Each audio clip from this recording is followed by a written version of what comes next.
Ang bituin na lang ang natitirang magniningning at maglalaban-laban para maging kauna-unahan at kaisa-isang star in a million. One life is about to change forever. One name will be written in history as the shining star in a million. Will it be Marinel Santos, Sherin Reyes, or Eric Santos?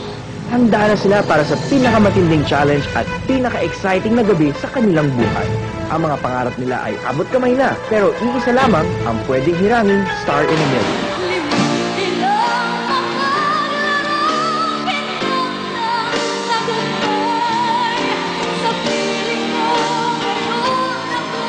Lubyang sariwa.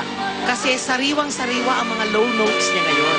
Kasi the last time, puro mataas yung kinakanta niya. Pero ngayon, pinakitaan niya tayo ng kanyang mga low notes. Doon sa low tones mo, doon ka medyo may konting problema. You're nothing but a second-rate, trying hard, copycat. Humanda ka kay Lamin at kay Doreen. Dahil magaling ka.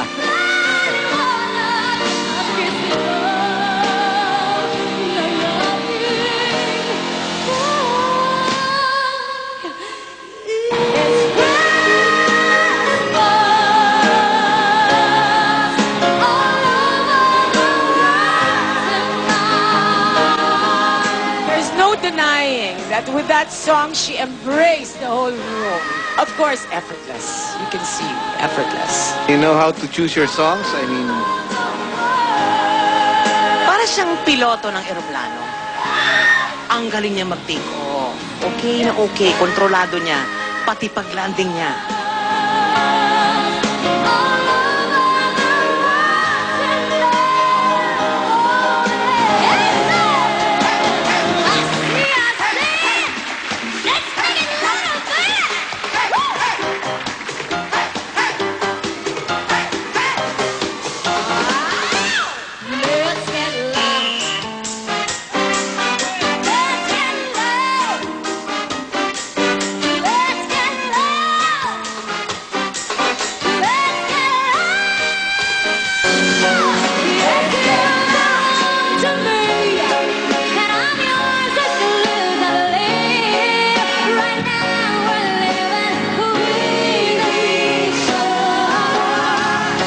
Year of the dog.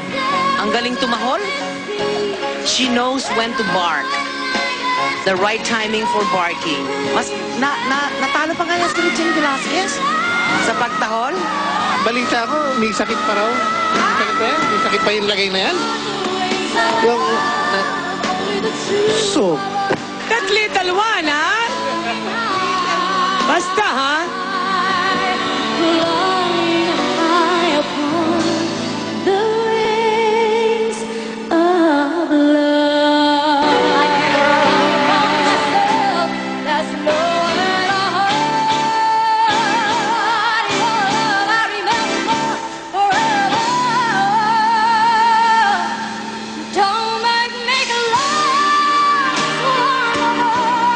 Hindi ko alam kung kinikilabutan ako dahil malamig dito or because that was a very powerful performance. Dami na niyang fans, ha? Masasabi ko lang din siguro, Parang isang magaling na bubuyog. Kasi ang bubuyog, di ba? Ano yan eh? Malaki ang abdomen yan eh, to store the eggs. Sobra ang kanyang diaphragm, ang control niya, talagang ibang klase. Ang control niya sa diaphragm niya doon sa kanyang abdomen.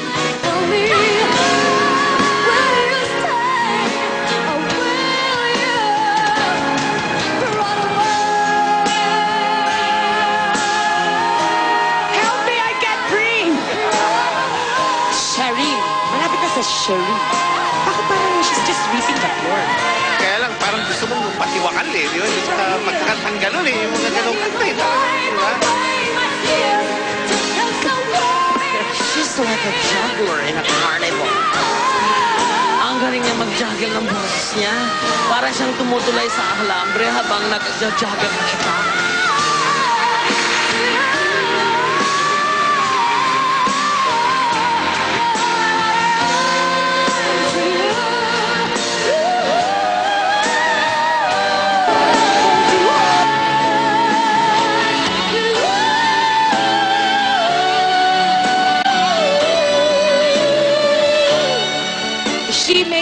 feel that she's standing 6 feet tall.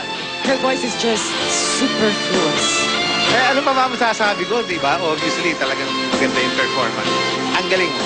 Si Sherin ay apoy. The passion in her interpretation is so beautiful, it's just like inferno. Pero, she flickers like a candle in her timing.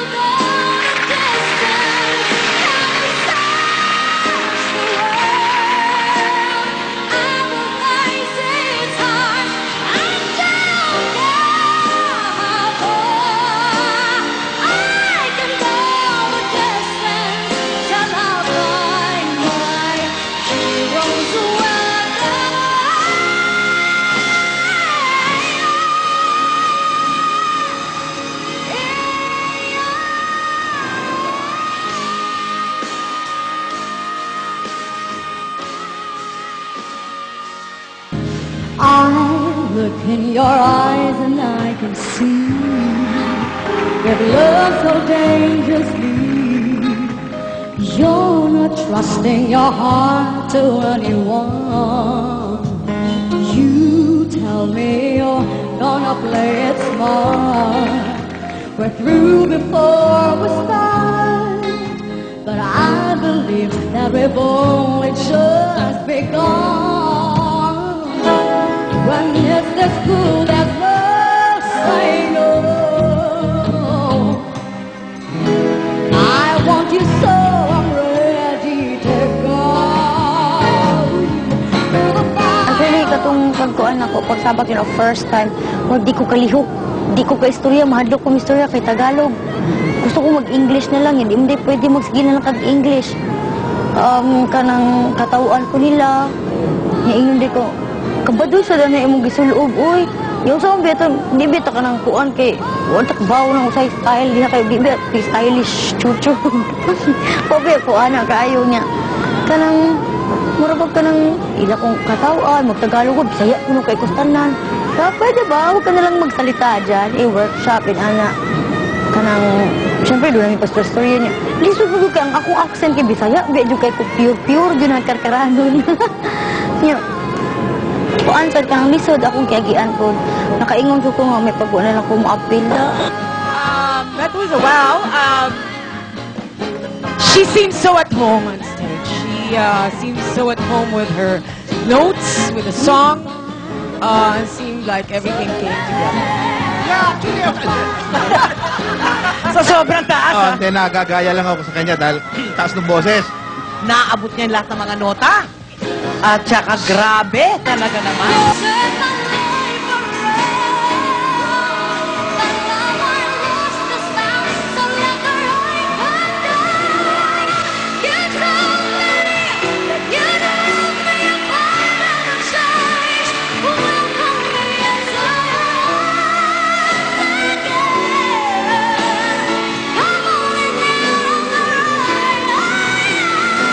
Consistent top scorer ang ating little Cebuana na si Sherin. #1 si Sherin sa bawat episodes in 6 weeks of competition.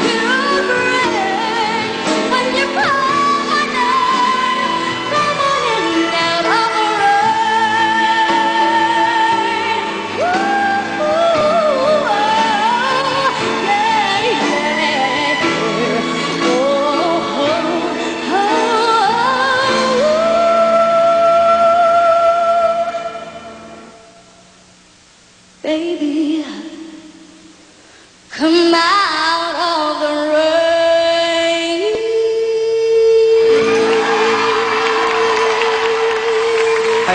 Number of text votes. Our Texter's Choice Award goes to Sherin Rehis, our first runner-up.